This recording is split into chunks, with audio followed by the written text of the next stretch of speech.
This is an issue of my times, when Mr. Clickety came.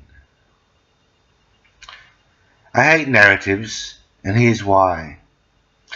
Narratives do not follow the normal progressions of life. Life is 98% boring. Life is only really an anecdotal experience of bits and pieces. This is especially true when, like me, you are on antipsychotic medication. I'm being forced to take a monthly injection of a drug called Abilify Maintainer, which reduces my emotions to a fat pancake and prevents me from being truly inspired and creative.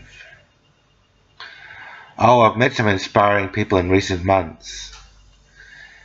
But there's something very tinny about scrolling through Facebook for hours or zombie watching YouTube for hours when achievement is measured by how many hours have passed since your last meal and how many years, 2 years and 2 months for me so far, have passed since your last mental hospitalization.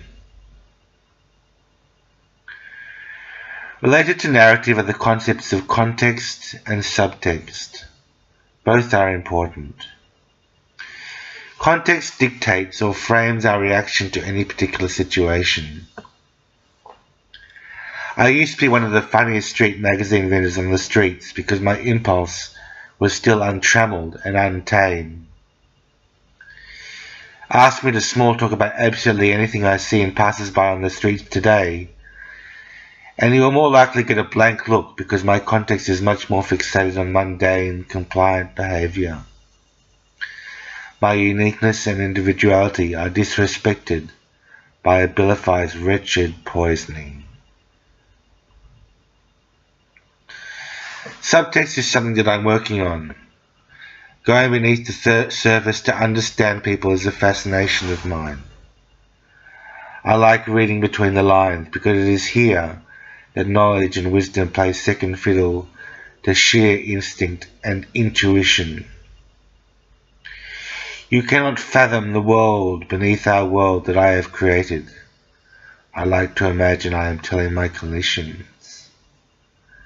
And I quote, "Religion is for people who want to avoid hell, but spirituality is for people who have already been there."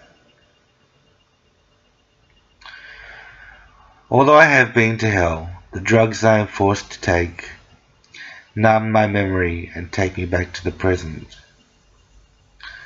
I do not recognize the anguish that I must have felt before I became compliant.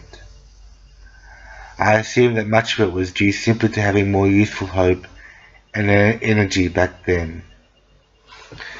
And this numbness, not only born from being medicated, but also from a lifestyle mesmerized by technology and police sirens and in-your-face media advertising, is what I believe has made the millennial generation sick and shallow.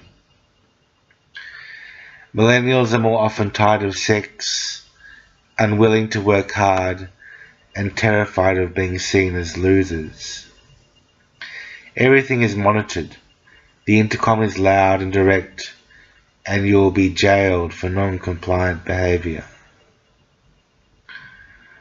Which leads me to seek sanity in an underworld which probably already existed for many suffering people other than myself. Finding sustenance like frogs reproducing in a tiny wet pool in the desert. What I want to tell others who are in similar predicaments is, it's okay to be ignorant.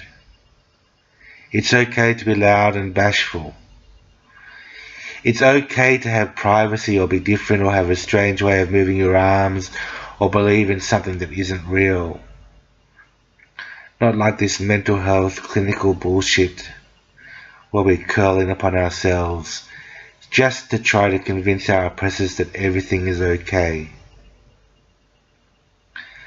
I may have no more tendrillous penis because of you, but under the sea, my vagina is a shell still alive. while the lush rainforest of our weirdness has been destroyed. The roots of weirdness will subsist beneath the surface. Thank you for being weird.